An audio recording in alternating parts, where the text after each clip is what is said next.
Hello అండి. Hi అందరికీ.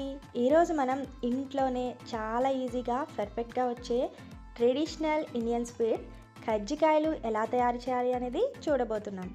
పండగలకి, స్పెషల్ డేస్కి లేదా మనకి బాగా స్వీట్ తినాలి అనిపించినప్పుడు ఈ కజ్జికాయలు బెటర్ ఆప్షన్ కదండి. బయట కరకరలాడుతూ లోపల తీపిగా ఉండే ఈ స్వీట్ అంటే అందరికీ చాలా ఇష్టం కదా. మరి మీకు కూడా ఇష్టమా లేదా అనేది కామెంట్ చేయడం మాత్రం మర్చిపోవద్దు. ఈ ప్రిపరేషన్ కోసం ఒక బౌల్లో హాఫ్ కప్పుతో 2 కప్పులు మైదా, అదేవిధంగా 2 కప్పులు చపాతీ పిండి, ఒక పావు కప్పు వరకు గోధుమ రవ్వ వేసుకుంటున్నాను. ఈ విధంగా గోధుమ రవ్వ వేయడం వల్ల క్రిస్పీగా వస్తాయి. మరింత రుచిదనం కోసం నేను శనగపిండిని కూడా ఒక 2 స్పూన్ యాడ్ చేసుకుంటున్నాను. పించ్ సాల్ట్ని కూడా యాడ్ చేసుకున్నాను. ఇప్పుడు 5 నుంచి 6 టీ స్పూన్ల వరకు నెయ్యి వేసి బాగా కలుపుకుంటూ కొద్దిగా నీరు వేసుకుంటూ మృదువుగా కలుపుకుంటున్నాను. పిండి మరీ గట్టిగా ఉండకూడదు, అలా అని లూజ్గా కూడా ఉండకూడదు. ఈ విధంగా ఉంటే సరిపోతుంది పర్ఫెక్ట్ కన్సిస్టెన్సీలో. ఇప్పుడు 10 నుంచి 15 నిమిషాల వరకు దీన్ని రెస్ట్ చేస్తున్నాను. ఇలా రెస్ట్ చేయడం వల్ల మనకి క్రిస్పీగా వస్తాయి కజ్జికాయలు. మనం స్టఫింగ్ తయారు చేసుకోవాలి.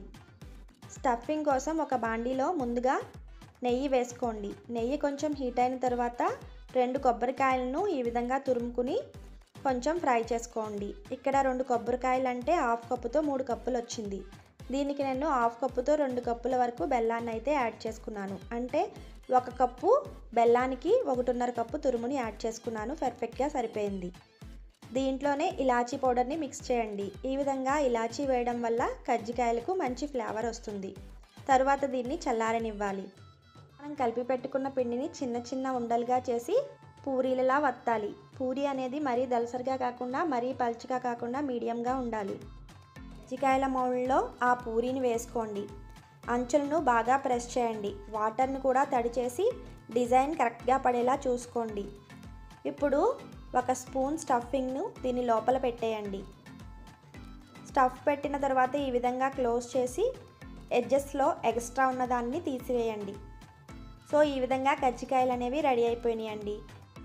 కడాయిలో నూనె వేసుకుని నూనె మీడియం ఫ్లేమ్లో ఉన్నప్పుడు కజ్జికాయను స్లోగా వదలండి. కజ్జికాయలను స్లో ఫ్లేమ్లో గోల్డెన్ బ్రౌన్ కలర్ వచ్చే వరకు కూడా బాగా ఫ్రై చేసుకోవాలి. అప్పుడే అవి కరకరలాడుతూ క్రిస్పీగా వస్తాయి.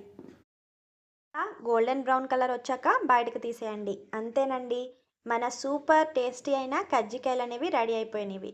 ఇవి చూడడానికి చాలా అందంగా ఉంటాయండి. తినడానికి ఇంకా టేస్టీగా ఉంటాయి. ఒకసారి మీరు కూడా ఇంట్లో ట్రై చేయండి. షాప్లో కొనే వాటికంటే చాలా బెటర్గా వస్తాయి. మీకు ఈ రెసిపీ నచ్చితే వీడియోని లైక్ చేయండి. మీ ఫ్యామిలీ ఇంకా ఫ్రెండ్స్తో షేర్ చేయండి. మరిన్ని రెసిపీస్ కోసం ఛానల్ని సబ్స్క్రైబ్ చేయడం మాత్రం మర్చిపోకండి. బాయ్ అండి.